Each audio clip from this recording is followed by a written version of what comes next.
Hey guys, this is our question number 62 of GATE 2022 and topic is PDA. PDA के अंदर जो लैग्रांजे solutions का question होता है उसका क्वेश्चन, उस पर बेस्ड क्वेश्चन आया था।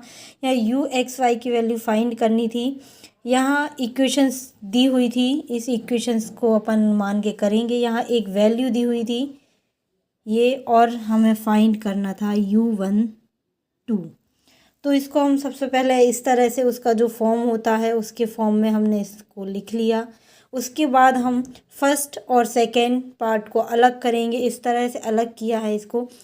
यहाँ हम लीनियर डिफरेंशियल इक्वेशंस का फॉर्मूला लगा के आईएफ निकालेंगे और उसकी पूरी इक्वेशंस को सॉल्व करेंगे। देखिए मैंने कैसे किस तरह से किया हुआ है, और मैंने फार्मूला भी वहाँ लिखा हुआ है।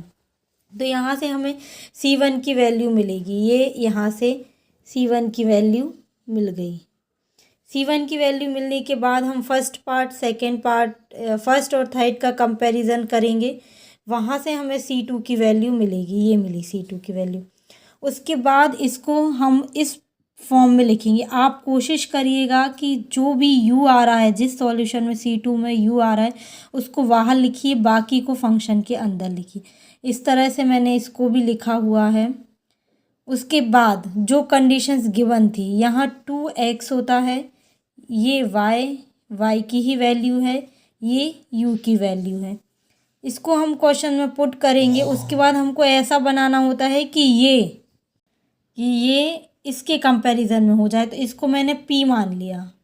p मानने के बाद हमारी इक्वेशन कुछ इस तरह की बनेगी, क्योंकि ये अपोजिट है इसका, तो ये मैंने इसको ऐसा लिख दिया। उसके बाद हमको इस तरह का बनाना है, तो p को y minus x square upon x consider करेंगे।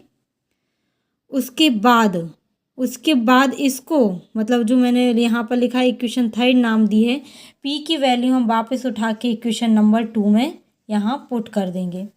पुट करने के बाद हमें इक्वेशन नंबर 3 मिलेगी। और फिर जो 1 और 2, 1 कौन सी है, ये वाली, इसका और इस इक्वेशन दोनों का कंपैरिजन करेंगे।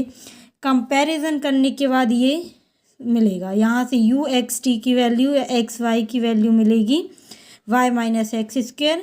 u1 2 पर हमें वैल्यू निकालनी थी। Answer is 1। I hope so आपको ये समझ में आया हो।